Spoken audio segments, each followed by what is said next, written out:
bonjour, je suis Elisabeth Avril, médecin généraliste et je suis directrice de l'association Gaïa Paris qui gère un XAPA, un CARUD et une salle de consommation et un projet FibroScan Île-de-France.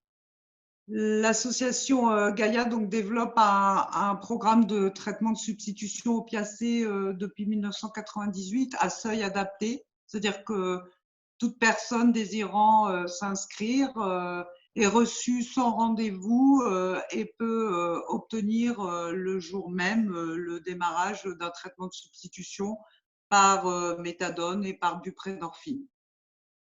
Ce traitement est délivré ensuite sur notre antenne mobile ou sur notre lieu fixe.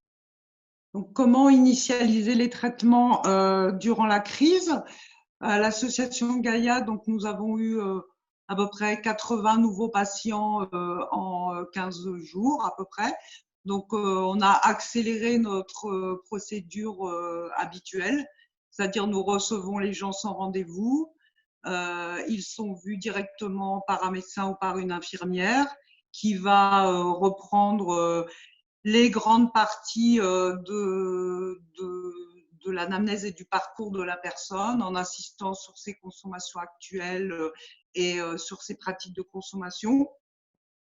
Un examen clinique, en général on fait un examen clinique, mais actuellement en temps de crise, s'il n'y a pas de point d'appel, de fièvre, de tout qui pourrait évoquer le Covid, on ne fait pas d'examen clinique.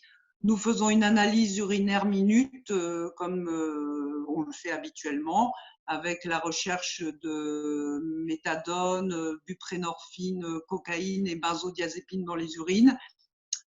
Et ensuite, nous démarrons le traitement. En général, la personne prend la première dose sur place, à notre lieu fixe, et les doses suivantes sont délivrées sur le bus quotidiennement, 7 jours sur 7, comme à notre habitude. Donc, ce qui nous permet de faire entrer les gens dans l'association un par un pour respecter les gestes barrières et de les inscrire rapidement. On a pu faire jusqu'à 8 nouvelles inscriptions certains jours. Voilà. Sur comment mettre en place ces traitements en relais pour les usagers qui viennent d'ailleurs. Les personnes en général ont un parcours dans les traitements de substitution. Ils viennent soit avec une ancienne ordonnance, soit ils n'ont rien ou ils sont sortants de prison. On peut appeler les centres dans lesquels ils étaient suivis pour remettre en route le traitement rapidement. Si nous n'avons aucune donnée, on se base sur l'anamnèse et l'entretien clinique avec la personne et on peut redémarrer à une dose peut-être moindre que ce qu'elle avait habituellement. Mais on prend en relais des gens qui viennent d'un peu partout en France très régulièrement, même des gens qui viennent de l'étranger avec des prescriptions d'autres pays. Comment adapter le traitement, la prise et la posologie au confinement? Donc, on peut prendre plusieurs types d'usagers. Les usagers qui sont insérés, qui ont un domicile ou un hébergement et qui sont stables, on va leur confier bien évidemment le traitement pour plusieurs semaines. On peut même aller jusqu'à 4, voire plus, avec des ordonnances qui pourront faire renouveler en pharmacie, avec le message que si ils ont un souci, bien évidemment, ils peuvent appeler ou revenir si il y a des troubles, des difficultés liées au confinement, notamment des troubles psychiques, des difficultés, on les recevra en entretien.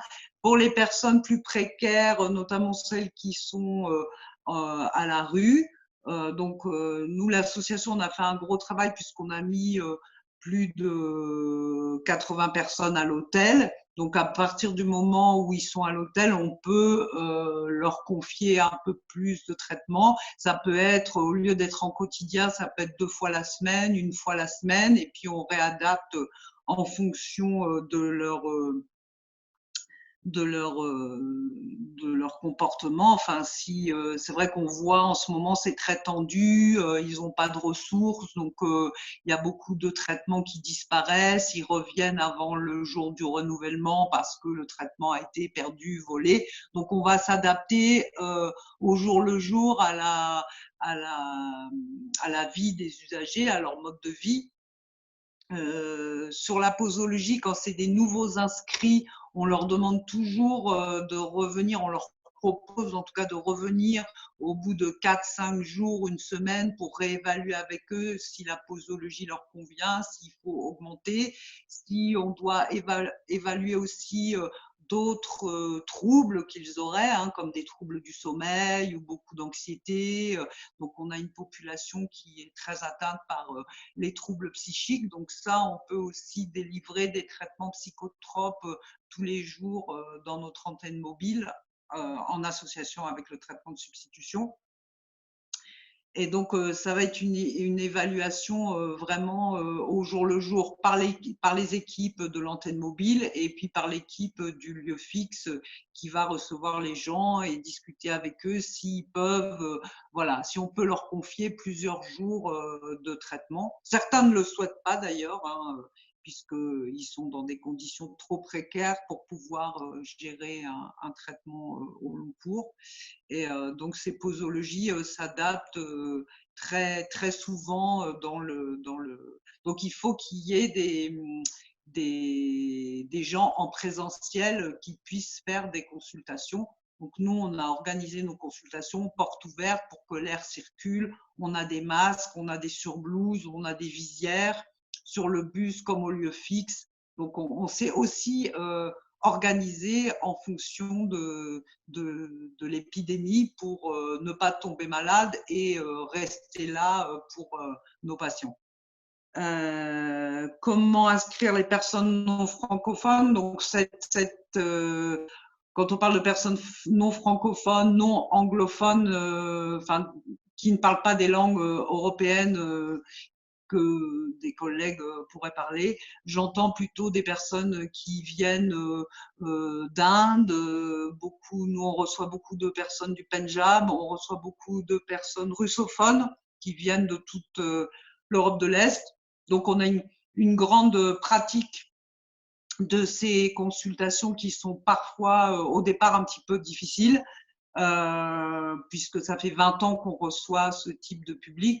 Donc, on a en interne quelques ressources, hein. C'est vrai que ça oriente aussi nos embauches, hein, quand les gens sont capables de parler des langues étrangères. Mais on utilise aussi, notamment avec les Pendjabis, on utilise beaucoup ISM, Interservice Migrants. Donc, on a un protocole.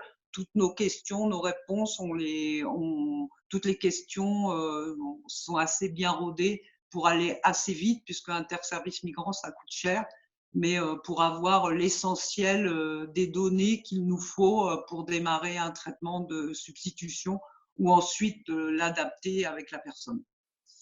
Je vous remercie de votre attention et donc si vous souhaitez avoir plus d'informations, vous pouvez vous rendre sur le site internet de la Fédération Addiction. Au revoir.